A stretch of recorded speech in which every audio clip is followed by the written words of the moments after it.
Let me think back here. You know, we don't have a lot of black people up here, but there's a very nice black lady that works in the local store here, Herberger's. That's nice. And her name's Mary, and she's very sweetie. She's just a sweetie. Why do you like her? Because she's a very nice and sweet person. No negative qualities? Well, I haven't been around her enough to know because, you know, unfortunately, I guess I don't really hang around blacks a lot. Well, but she's such a sweet and nice person. Why wouldn't you want to get to know her a little better? Well, because she's not that smart. How do you know? Because I've talked to her. You know, she's a sweet lady, but, you know, I really don't have that much in common with her. Because you're pretty smart. No, but she's just not of interest to me. Well, we do have a lot of people want to talk to you, so I'm going to take a quick break, and if you don't mind, and bring you back, because a lot of our listeners have some... I know, they're all upset. Well, no, you had that one guy who's apparently a big fan of yours. I think he was coming on to you a little bit, quite frankly. We'll take a quick break with April Gaede, 877-367-2526.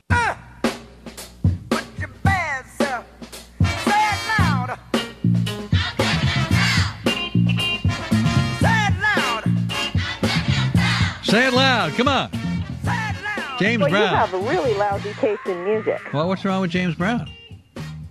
Well, he's just not a very good singer. James Brown's not a good singer? Well, he's not now. Why don't you play something good like, you know, B.B. King or Fats Domino? So those are black people you like. Maybe you don't like... There are some really good black singers. Why don't you play them instead of that guy that sounds like he just sounds ridiculous. Well, say it loud, I'm black and I'm proud. You say it. Come on. Say it loud, I'm black and I'm proud. Let me hear you sing along. I'm white and I'm proud.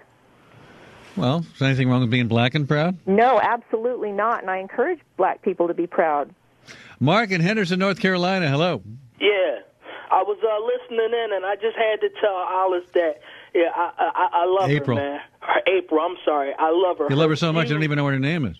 No, I mean, I just love what I like about her, what I really like. And first of all, I'm a black man, but I do have to put it out there that her views, no matter what they was saying against her, she's sticking to her grounds, and I love that about her. But I just totally don't agree with nothing she's saying. Nothing she's saying. She should see people for who they are. Now, I'll admit that we all do have everyone has some racial thoughts in them, even if they don't say it out loud. But I don't agree with nothing. Why do you think that black men have about the rape statistics that they're statistically 50 times more likely to commit a violent rape than white men? Why do you think that is? Where's that statistic from? Yeah, FBI crime statistics. From where?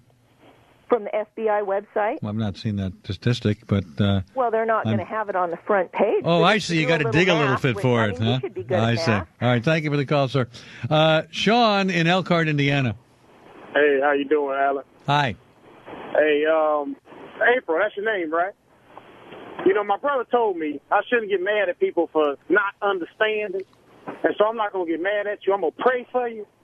See, your views on the world seem to be very misconstrued and narrow because everything you think you know about the world you've been told by a white man, and you've never really had no interaction with any other race except white people. That's not true you need at all. That's not true? That's not true at all. I was raised as a minority white person in a very multicultural area. What world are you living in that you grew up as a minority? I mean, are you trying to fool us? No, in California, last time I checked, white people were the majority in this country. Well, white people control everything in this country. White people have all the money in this country, and everybody else is just fighting to get a piece of it. You see, you think that we savages out here, and you don't know nothing. You don't know what nothing. About let's look at what's happening in Detroit and Chicago. Hey, let's look at what's happening in the trailer park and all these areas where is a majority black population. And let's look at the crime. Yeah. Let's look at the rapes. Let's look at the STD and the AIDS statistics. Oh, wow. Let's look at Haiti, for instance. You think that might have more to... Why don't we look at the poverty level in any community? Don't you think that has more... Don't you think... Is it... You are... Hold on, guys, hold on. April, is it possible, just pick up on what Sean here is saying, you're making a causal link between two unrelated phenomena, and that it could be poverty, not skin color, that results in some of the things you're talking about. Poverty. people, blacks constantly want to pretend like they're victims of poverty, yet they create their poverty. And what about poor white people? Are you telling me the white power structure doesn't create poverty? Are you telling me that blacks control everything when they don't own nothing in their own community? If white people controlled Haiti, it wouldn't have fallen down around our ears. Excuse me, Haiti is a whole other country. We're talking about America. We're talking about the poverty in America. Because you go to any white trailer park where there's poverty and the crime rate is exactly the same as any poverty. All right, Sean, thank you very much. Appreciate your call. Let me talk a little bit about crime statistics. Yeah, we've done that. Let me move forward here. Let's go to Julie in Los Angeles. Hello, Julie. Hey, Alan. I've got a positive and a negative here, April. If you're going to look at statistics, you do have to realize that it is a poverty issue when it comes to African Americans, and usually mass murderers and things like that are white males.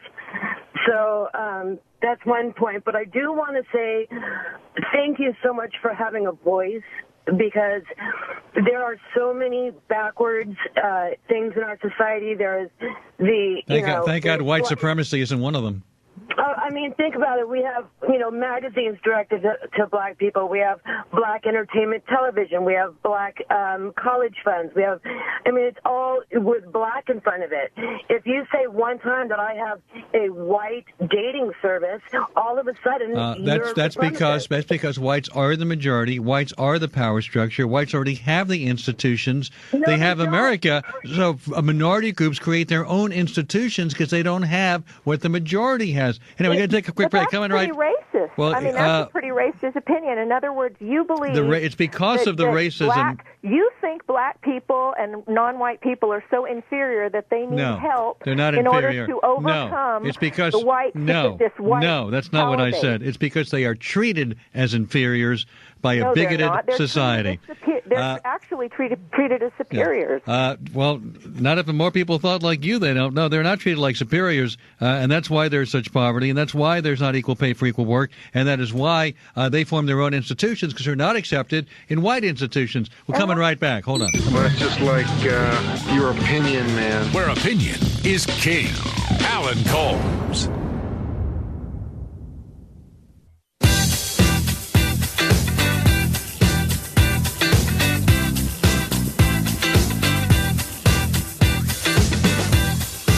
I'm Alan Combs with April Gaede, starting a matchmaking service for white separatists. We go to Sandy in Spring, Colorado. Hello, Sandy. Hi. What does this woman think she is? First off, I'd like to say what I think of her. Well, you can talk directly to her. Ignorant, red-headed witch. Red-headed? I don't have red hair. Yeah, I know. I heard you on the line. You were saying you have black hair and blue eyes. Who do you think you are? You're an atheist, for one. You don't believe in God. You don't believe in anything. Well, I think Alan's an atheist, too. Aren't you, Alan? No. Are you I don't believe he is. I'm not an atheist. What are you? I happen to be Jewish. You know what? You're right practicing Jew? You wear the little yarmulke and kosher and all that? You live in Montana. You moved there to live around white people. What do? Go in your backyard to have sex with your little brother? Okay, there's no. You're intelligent. You don't. There's no need to sink to that level, regardless of it. All right, let's go to Sue. Sue in Houston. Hello, Sue. Hi, Alan. How are you? Hi. I would like to know who taught April to be so hateful. We always like this, April? Did you always believe this? No, actually, I didn't. It was just years and years of experience living around non-whites, watching television, seeing all the anti-white hatred. Were your parents like this? No, actually, I think I'm probably way more. My racial feelings are probably much stronger than those of my parents. Did something happen in your life that turned you this way? Experience. It's usually not people who don't live around non-whites who are racist. It's people who live around non-whites that are racist. All right, thank you. What is the website of your dating service? I don't have I have stormfront.org that I'm posting on, but okay, so you don't have a website. I didn't realize that you guys were going to get so excited about it. I was just kind of trying to do a little. I'm not sure excited would be the right word, but listen, I do appreciate your spending time with us and talking to us, April. Well, thank you, Alan. Thank you very much. Sweet as usual. We're at 877-4ALAN 367-2526. We are online all the time at alan.com.